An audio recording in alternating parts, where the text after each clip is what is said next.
Hello learners, कैसे हैं सभी। उम्मीद करता हूँ बेटर होंगे, मजे में होंगे, एकदम मस्ती में होंगे। ठीक है, मैं सुमित आज इस नए टॉपिक के साथ, नए लेक्चर के साथ आप सभी का स्वागत करता हूँ हमारे इस लर्निंग प्लेटफॉर्म पे। आज के जो हमारा टॉपिक है वो क्या है, विश्व जनसंख्या वितरण, घनत्व और वृद्धि। ये टॉपिक हमारे लिए बहुत ज्यादा इंटरेस्टिंग होता है। क्यों होता है हमारे लिए इंटरेस्टिंग? क्योंकि इसमें आज हम जनसंख्या के से रिलेटेड बात करने वाले हैं कि जनसंख्या है क्या एंड जनसंख्या का वितरण किस तरीके से है, जनसंख्या का घनत्व क्या होता है, जनसंख्या वृद्धि होती क्या है। इस चैप्टर में और भी इंटरेस्टिंग ये है कि हम ये जानेंगे कि जन्म दर, मृत्यु दर क्या है, जनसंख्या क्या है, टॉप ऐसे 10 कंट्रीज कौन कौन से जहाँ पे जनसंख्या बहुत ही ज्यादा है, कौन कौन से कारण है जिनसे जनसंख्या ज्यादा होती है, कम होती है।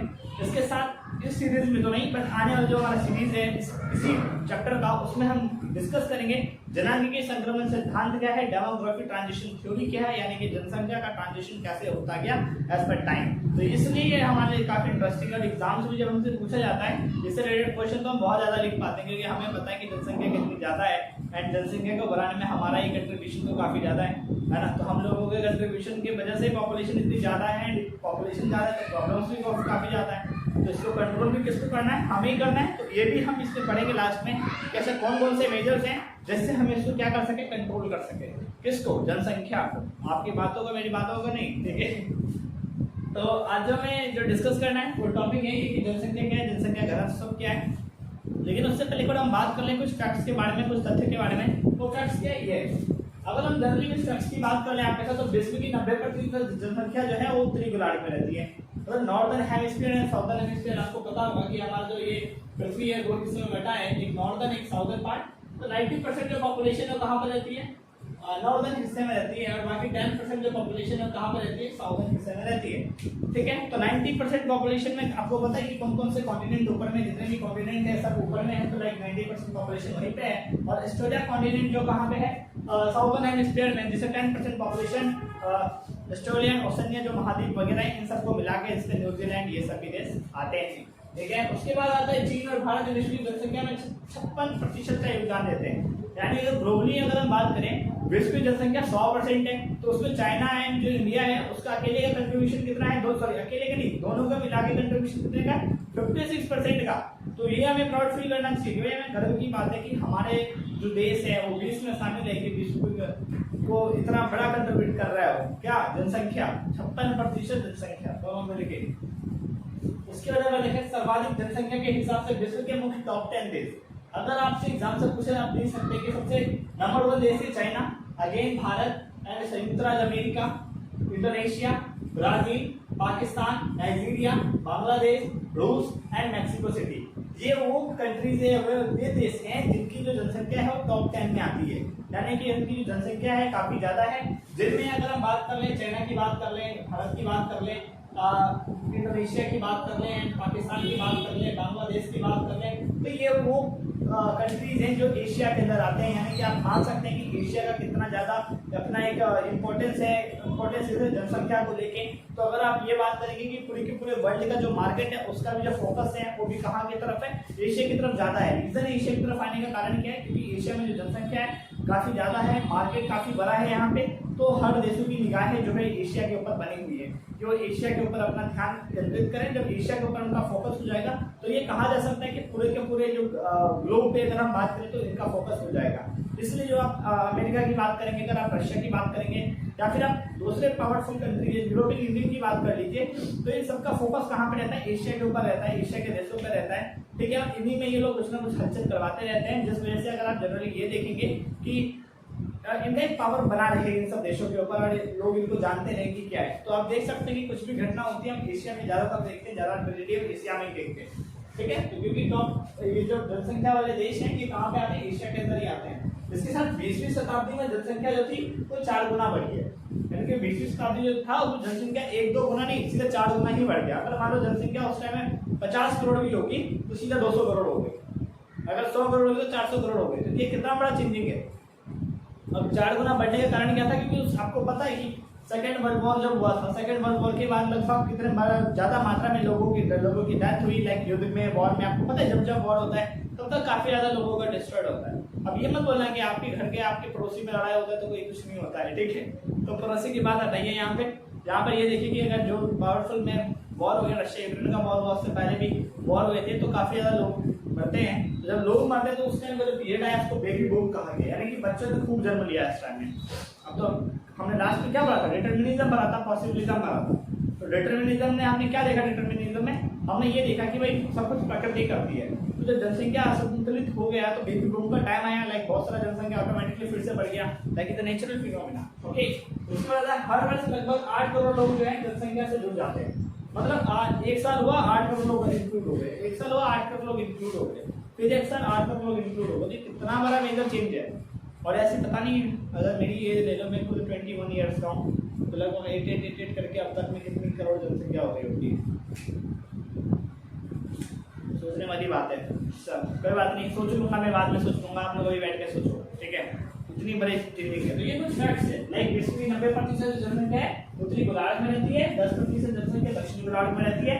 इसके साथ चीन और भारत विश्व की जनसंख्या में 56% का योगदान देते हैं। सर्वाधिक जनसंख्या के हिसाब से विश्व के मुख्य देशों में चीन, Bharat, America, Indonesia, Brazil, Pakistan, Nigeria, Bangladesh, रूस और मैक्सिको से भी आता है। जिनमें से आप 5 की बात करेंगे तो ये एशियन की कंट्रीज है। इसके साथ 20वीं शताब्दी में जनसंख्या 4 गुना बढ़ी थी। मैंने आपको बताया क्यों बढ़ी थी। बढ़ने का मेन कारण ये था कि उस टाइम बेबी बूम का टाइम पीरियड आ रहा होता है, लाइक हर वर्ष लगभग 8 करोड़ लोग जनसंख्या से क्या होते हैं, जुड़ जाते हैं। तो मुझे भी सोचने पे ये मजबूर कर दिया है कि मैं सोचता तो नहीं ऐसे भी, बट ना मुझे सोचना होगा कि जनसंख्या कितनी तेज बढ़ रही है, ठीक है। तो ये थे कुछ मेजर चीज जिसको आपको जानना है। अब ये देखिए, जनसंख्या का अपना बहुत ज्यादा इंपॉर्टेंस है, क्योंकि जब हम एक रिसोर्स की बात करते हैं, संसाधन की बात करते हैं, तो जब तक अधूरा है जब तक जनसंख्या नहीं है, क्योंकि जितने भी रिसोर्स है सबका इस्तेमाल कौन करता है, ह्यूमन रिसोर्स करता है। तो ये कहा जा सकता है कि जो ह्यूमन है वो काफी इंपॉर्टेंट है, काफी मेजर है, बहुत ही मेन रिसोर्स है, ठीक, क्योंकि ह्यूमन के वजह से सब चलता है। अब अगर मैंने कहा कि भाई एशिया में जनसंख्या बहुत ज्यादा है, तो एक बार अभी मैंने अभी जस्ट आपको बताया कि जब एशिया में जनसंख्या बहुत ज्यादा है तो ज्यादातर जो देश है उनका फोकस कहाँ की तरफ है, एशिया के देशों की तरफ फोकस है। जब उनका फोकस एशिया के देशों की तरफ है, ये बेनिफिट एशिया के लिए भी है कि इनके यहाँ पे इंडस्ट्री वगैरह लगती जा रही है। तो ये तो हमें पॉजिटिव वे में देखने को मिल रहा है। बट अगर इसका निगेटिव आप देखें तो इसका निगेटिव भी देखने को मिल रहा है। अब निगेटिव क्या है, जब जनसंख्या ज्यादा होता जा रहा है तो रिसोर्स का कम होता जा रहा है, रिसोर्स कम होता जा रहा है, जो इकोनॉमी की स्थिति उस फैसिलिटीज कम होती जा रही है, फैसिलिटीज कम होती है, महंगाई में वृद्धि होती जा रही है, ठीक है। लोग जो है बेरोजगार होते जा रहे हैं, परिवहन चीजों की मांग में जो है वृद्धि होती जा रही है, ठीक है ना। आप जब कभी देखते हैं कि वाटर क्राइसिस को लेके देखते होंगे, फूड को लेके देखते होंगे, लाइक मेडिकल फैसिलिटीज को लेके देखते होंगे, कभी कभी आप शहरों में रहते हो तो ट्रांसपोर्ट को लेके आपको सफर फील करना पड़ता होगा। तो ये सब रीजन क्या है, ये सब रीजन है जनसंख्या का वजह से। जनसंख्या उतनी हो जितनी ठीक हो, बट जनसंख्या एकदम ओवरफ्लो हो जाए तो वो हमारे लिए घातक सिद्ध होती है, खतरनाक सिद्ध होती है।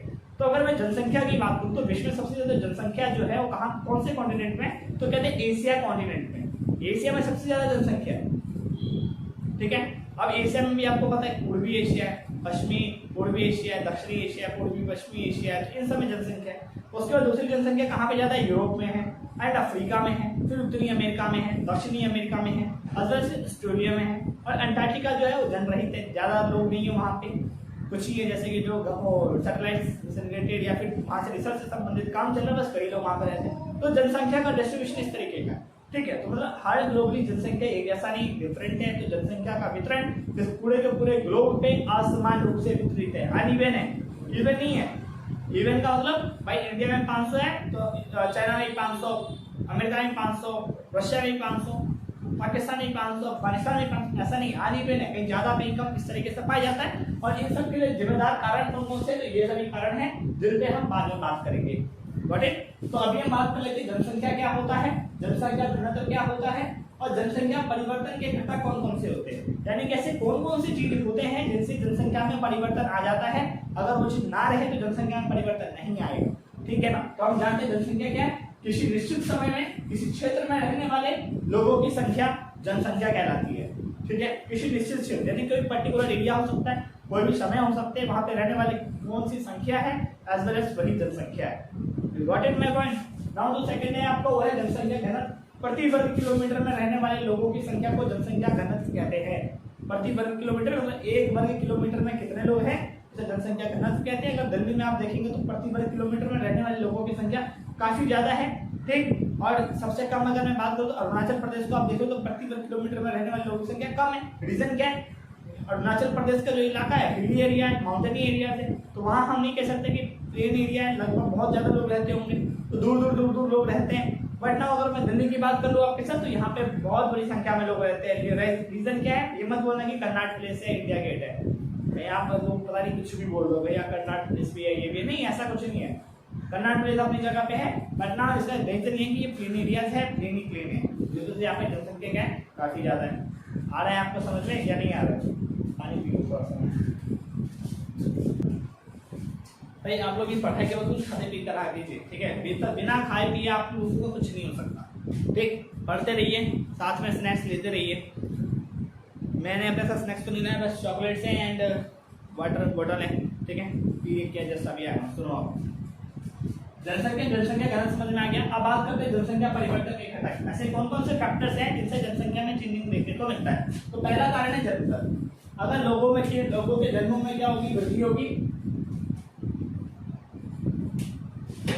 अगर लोगों के जन्म में क्या, लोगों का जन्म होता जाएगा तो जनसंख्या में चेंजिंग आता जाएगा। मान लो कहीं पे 100 जनसंख्या थी, वहां पे कई लोगों का जन्म हो गया 10 लोगों का, तो मान लो 110 जनसंख्या हो गया ना 110। अब मत बोला कि 100 का बेटा जन्म नहीं होता, कई हजार करोड़ों का जन्म होता है। 100 बोलते तो भाई आप सोचोगे 100 नहीं, कई हजारों का हो रहा है। 100 मान के चलो, अगर कहीं पे 100 का जन्म हो रहा है तो मान लो 10 का और जन्म हो गया। जन्म की बात कर रहे हैं तो जनसंख्या में चेंज कर जाएगा। मृत्यु दर 20 लोगों की मृत्यु हो गई तो जनसंख्या 90 हो जाएगी, बदल गई ना जनसंख्या। अब प्रवास, उसमें से 30 लोग प्रवास करेंगे और भाग जाएगा, 60 हो जाएगा कि नहीं हो जाएगा? तो इसी को कहते हैं जनसंख्या परिवर्तन के घटक। ऐसे कौन कौन से फैक्टर हैं जिनसे जनसंख्या में चेंजिंग देखने को मिलता है? तो पहला आता है जन्म दर। जन्म दर है क्या, ये जानना बहुत ज्यादा जरूरी है, क्योंकि एग्जाम में 1 नंबर 2 नंबर में क्वेश्चन पूछ लेता है, फिर हम मुंह बना के बैठ जाते हैं कि भाई क्या लिखे, कुछ भी फेंक देते हैं हम लोग। तो हमें समझना है जन्म दर क्या है। तो प्रति 1000 व्यक्तियों पर जन्म लेने वाले लोगों की संख्या को जन्म दर कहते हैं। 1000 व्यक्तियों पर जितने लोग जन्म लेते हैं उसको हम जन्म दर कह देते हैं, ठीक है। अब जिस देश में जो जन्म दर जो है काफी ज्यादा होता है, ठीक है, जिस जन्म दर काफी ज्यादा है होता है, उस देश पे आर्थिक, सामाजिक, सांस्कृतिक समस्याएं क्या होती हैं, ज्यादा होती चली जाती हैं। उन देशों के लिए जहाँ पे जनसंख्या काफी ज्यादा है, उन देशों के लिए। लेकिन कई देश ऐसे हैं हमारे देश में जहाँ पे जो है जन्म दर जो है बहुत ही कम है, लोगों का जन्म जो है बहुत ही कम हो रहा है। तो वो उसको प्रमोट करने के मेन उद्देश्य से वो क्या करते हैं, बच्चों के जन्म में वृद्धि। जैसे चाइना हो गया, पहले तो उसने बड़ा फेक में कह दिया कि भाई 1 चाइल्ड पॉलिसी 1 चाइल्ड पॉलिसी। 2015 में कहते हैं 2 चाइल्ड पॉलिसी 2 चाइल्ड पॉलिसी। अब 3 चाइल्ड पॉलिसी पे आ गया ना, भाई जन्म दर ही इंपॉर्टेंट है। जहाँ पे जनसंख्या में गिरावट आने लगती है तो वहाँ पे जन्म दर को फिर से प्रमोट किया जाता है। बट जहाँ पे जनसंख्या ऑब्वियसली ज्यादा हाई है, वहाँ पे जनसंख्या को कम करने की कोशिश की जाती है, जैसे कि हम 2 एंड हमारे 2, ठीक है। तो जन्म दर ही हो गया। दूसरा आता है मृत्यु दर। प्रति 1000 व्यक्तियों पे मरने वाले लोगों की संख्या को मृत्यु दर कहते हैं, ठीक है। अब जहाँ पे मृत्यु दर भी काफी ज्यादा मात्रा में होने लगता है, वो देश के लिए भी काफी ज्यादा इश्यूज होते हैं। क्यों लोग मरते जा रहे हैं, उसके पीछे कई आर्थिक, सामाजिक, सांस्कृतिक, राजनीतिक, भूखमरी, कुपोषण जैसे कारण जिम्मेदार होते हैं। तो मृत्यु दर एक अच्छा फैक्टर नहीं माना जाता कि जहाँ पे लोगों की संख्या काफी ज्यादा मरे, वो भी ठीक नहीं कहा जा सकता। तो मृत्यु दर क्या है, प्रति 1000 व्यक्तियों पर जन्म लेने वाले लोगों की संख्या को हम मृत्यु दर कहते हैं। एंड उसके बाद आता है प्रवास। प्रवास क्या है, किसी निश्चित समय में किसी क्षेत्र में रहने वाले लोगों को किसी निश्चित समय में किसी क्षेत्र में रहने वाले लोगों का एक स्थान से दूसरे स्थान पर चले जाना ना, इसको प्रवास कहते हैं। सिंपल से भाषा में एक स्थान से दूसरे स्थान पर चले जाना प्रवास कहलाता है। अब व्यक्ति हर टाइम प्रवास करता है कहीं ना कहीं, बट उसका उद्देश्य अलग अलग होता है, ठीक है। कहीं पे जब हम प्रवास करते हैं मौसम के आधार पर प्रवास कर देते हैं, ठीक है। तो मौसम चेंज होगा, जस्ट हम यहाँ आ जाएंगे, ऋतु प्रवास इसको कहते हैं। कहीं पे ऐसा होता है कि अवधि के आधार पे करते हैं, जैसे हमें गाँव जाना होता है, हम समर वेकेशन सिलेक्ट करते हैं, तो हम समर वेकेशन के लिए करते हैं। अवधि के आधार पर हम दीर्घकालीन लंबे टाइम के लिए माइग्रेट प्रवास कर जाते हैं, कभी अल्पकाल के लिए कर देते हैं, कभी मौसम के हिसाब से करते हैं ना। कभी कभी हम स्थानीय क्षेत्रीय प्रवास करते हैं, यानी कभी हम राष्ट्र के अंदर ही घूमते हैं, गोवा गए, मनाली गए, उत्तराखंड गए, इधर उधर गए।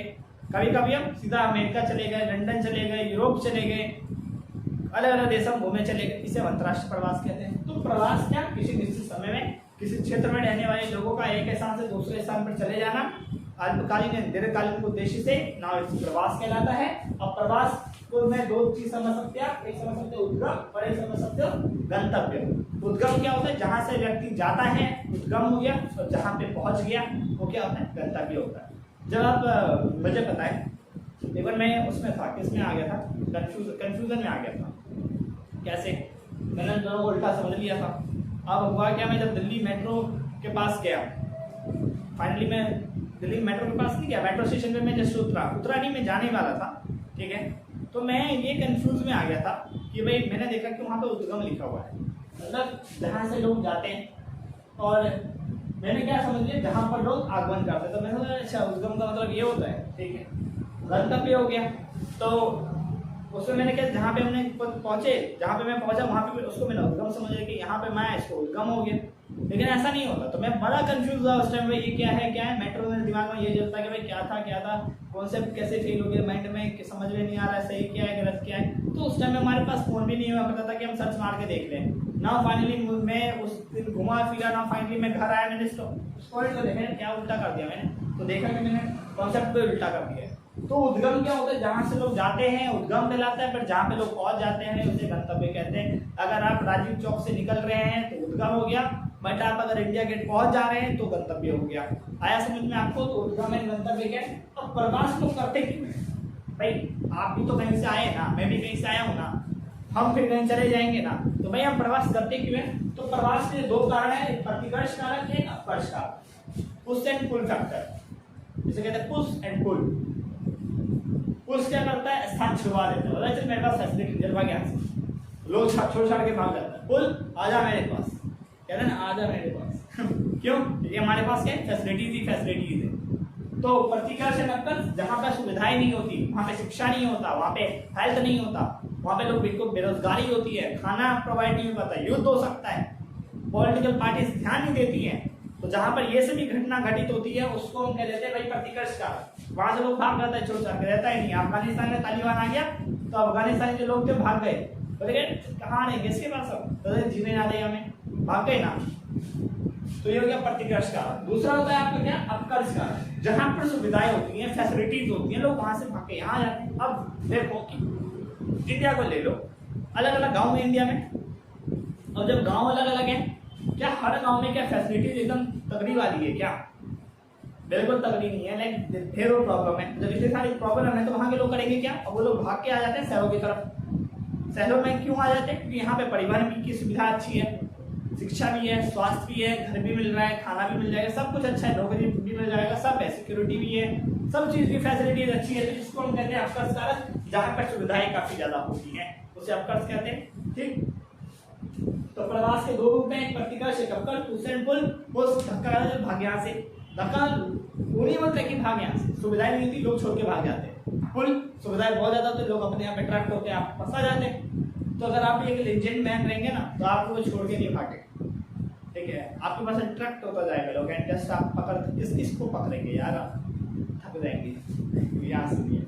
तो प्रतिकर्ष एंड अपकर्ष का, तो ये जो मैंने आपके साथ बात कही है जनसंख्या परिवर्तन के घटक, जन्म दर, मृत्यु दर, और उसके बाद है प्रवास।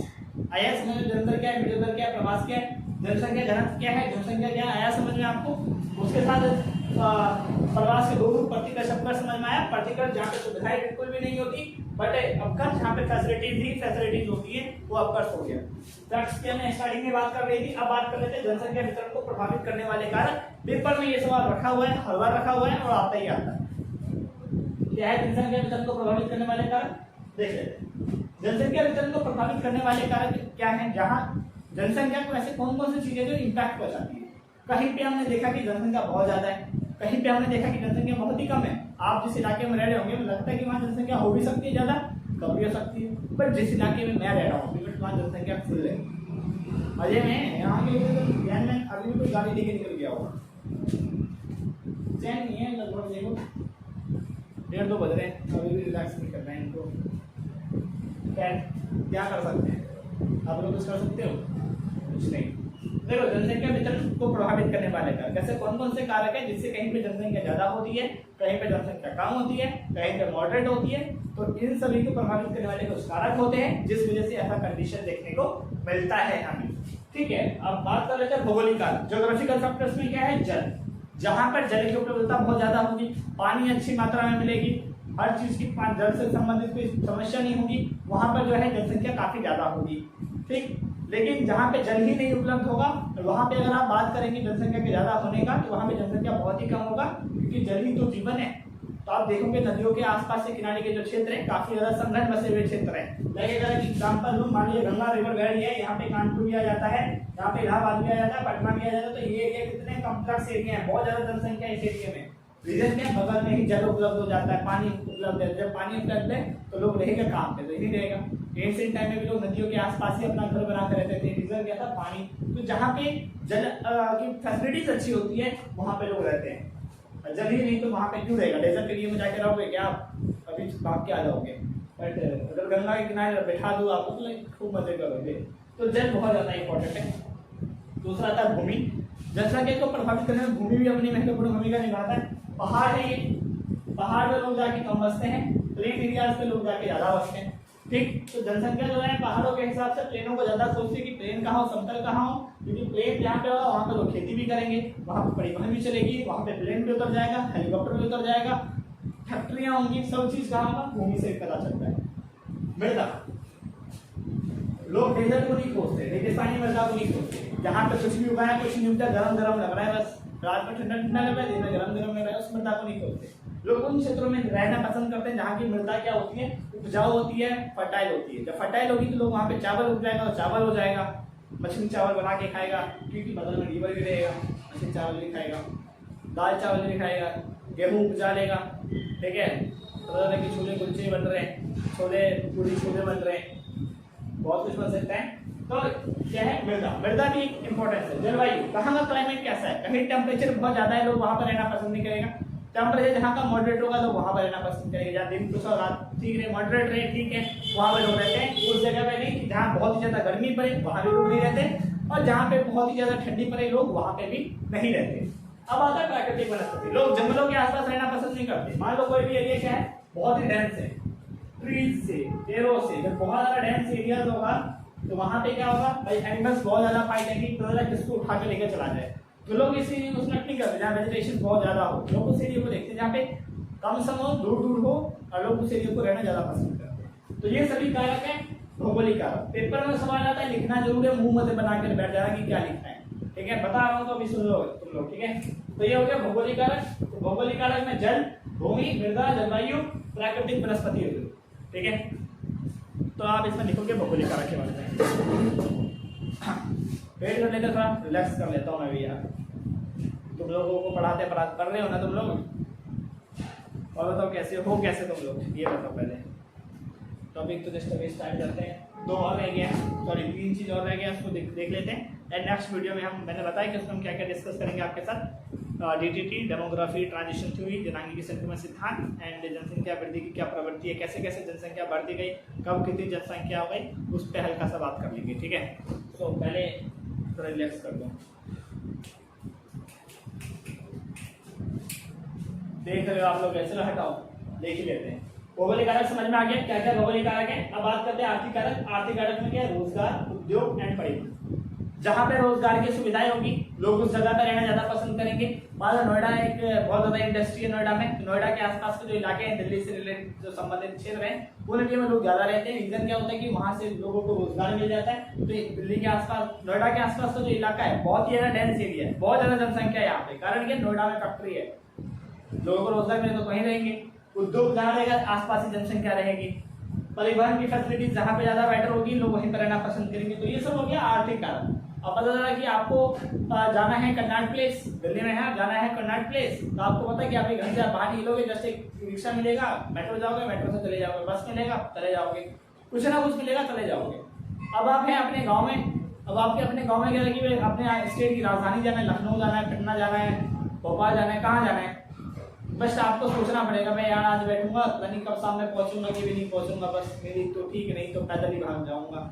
तो ये ऐसी जगह पर लोग रहना कम पसंद करते हैं, वहीं रहते हैं जहाँ फैसिलिटी स्टॉप हो, जैनमैन हो। ठीक है, तो अब आते हैं सामाजिक सांस्कृतिक कारक। जनसंख्या को प्रभावित करने में सामाजिक और सांस्कृतिक कारक भी इंपॉर्टेंस रखता है। जहाँ पे उस समाज से संबंधित लोग रहते हैं वहां पे जनसंख्या ज्यादा होती है। मान लो भाषा, ठीक, जहाँ पे आपके भाषा से संबंधित लोग होंगे, जो आपकी तरीके की भाषा बोलते होंगे, उस जगह में जनसंख्या ज्यादा संख्या देखने को मिलता है। मान लो एक जगह पूरा हिंदी बोलने वाले लोगों की संख्या है, तो वहां पे भाई इंग्लिश वाला व्यक्ति आएगा क्या? नहीं आएगा। और जहाँ पे इंग्लिश बोलने वाले व्यक्ति क्या वहां पे हिंदी बोलने वाले व्यक्ति जाएगा क्या? जाएगा तो रहेगा, यार क्या बोल रहा है, जो समझ में नहीं आ रहा, पता नहीं क्या चल रहा है। तो इसको कहते हैं भाषाई कारक। भाषा ही प्रभावित करती है, कहाँ का लैंग्वेज कैसा है वहां पे जनसंख्या वैसा रहती है। धर्म, अब मान लो कि इंडिया में आपको पता है कि डिफरेंट डिफरेंट धर्म है, हिंदू मुस्लिम सिख ईसाई सब है। हिंदू जहाँ पे जनसंख्या काफी ज्यादा है, और जाहिर सी बात है कि जो हिंदू व्यक्ति है उसी रिलीजन को खोजेगा जहाँ पे उसके रिलीजन के लोग रहते हैं। इस्लाम जो है वो वहाँ के जो लोग उसके जो लोग हैं वो यही से कहाँ इस्लाम रह रहा हो। अब ऐसा नहीं कि कोई हिंदू पर्टिकुलर जाकर रैंडमली रह लेता है, बट हर हिंदू के दिमाग में ये नहीं आता कि उस एरिया को सिलेक्ट करे जहाँ उसका रिलीजन ना हो, और ऐसे ही हर इस्लाम के लोगों का ये मन नहीं होता कि उस एरिया में चले जाए जहाँ उसका रिलीजन ना हो। तो रिलीजन भी इम्पैक्ट करता है, लोग कहाँ रहेंगे कहाँ नहीं। उसके बाद जाति, अपनी जाति से संबंधित क्षेत्रों में लोग ज्यादा रहना पसंद करते हैं अकॉर्डिंग टू जाति। जहाँ उनका कस्टम होता है, उनकी जैसे मिलने वाले लोग, इनके विचार भाषा संस्कृति मिलने वाले लोग होते हैं, वहाँ पर रहना ज्यादा पसंद करते हैं। फॉर एग्जाम्पल केस स्टडी ले लो, आप हैं, आप कहीं रेंट पर रह रहे हैं, आपका लैंग्वेज कुछ भी हो सकता है, हिंदी हो सकता है, कुछ भी हो सकता है, आप बिहार के भी हो सकते हैं, यूपी के भी हो सकते हैं, कहीं के भी हो सकते हैं। अब आपको अपने जगह से कहीं दूसरी जगह जाना है, पता लगे भाई आपको रूम खाली करना है, आपको कहीं दूसरी जगह शिफ्ट होना है, तो आप जो वहां से दूसरी जगह पर जाएंगे तो क्या देखेंगे भाई, आपसे मिलते जुलता लोग मिलेगा तभी तो रहेंगे। तो यही योग कारक है, आप देखेंगे कि हमारा भाषा मिल रहा है, धर्म मिल रहा है, जाति मिल रही है, प्रथा मिल रही है, तो वहां रहेंगे। अब लास्ट आता है तकनीकी कारण, टेक्नोलॉजिकल फैक्टर, जहाँ पे एडवांसमेंट बहुत ज्यादा होता है, लोग उस एरिया को ज्यादा प्रमोट करते हैं, ठीक है। और जहाँ पे एडवांसमेंट नहीं होता लोग उस एरिया को छोड़ देते हैं। अब मान लो आप रह तो रहे हैं उस इलाके में, भैया आप रह तो रहे हैं उस इलाके में जहाँ पे सब कुछ ठीक है, बट टेक्नोलॉजी वहाँ पे कुछ भी नहीं है।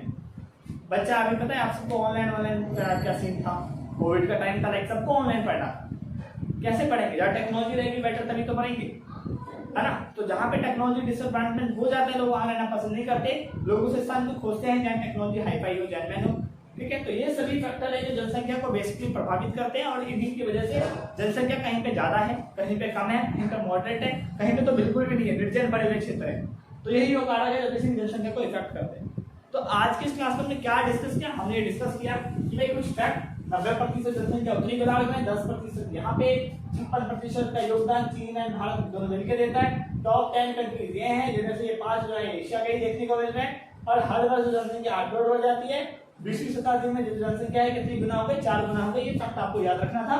जनसंख्या क्या होता है, किसी निश्चित समय में रहने वाले लोगों की संख्या, जनसंख्या घनत्व, प्रति वर्ग किलोमीटर में रहने वाले लोगों की संख्या, जनसंख्या घनत्व। जनसंख्या परिवर्तन के घटक ऐसे कौन कौन से कारण है जो जनसंख्या को परिवर्तित करते हैं, तो जन्म दर, मृत्यु दर, प्रवास के 2 रूप, प्रतिकर्षक कर्ष, जिसे हमने ऑलरेडी डिस्कस किया आपके साथ। अब जनसंख्या वितरण को प्रभावित करने वाले कारक, भौगोलिक कारक, आर्थिक कारक, सामाजिक कारक, तकनीकी कारक, यही वो कारक है जो किसी भी पर्टिकुलर क्षेत्र में जनसंख्या को इफेक्ट करते हैं, प्रभावित करते हैं। तो आज की क्लास में जनरली इतना ही। तब तक आप लोग पढ़े लिखे, जो भी है स्नैक्स करें, स्नैक्स वगैरह खाएं एंड खाना पीना खाइए।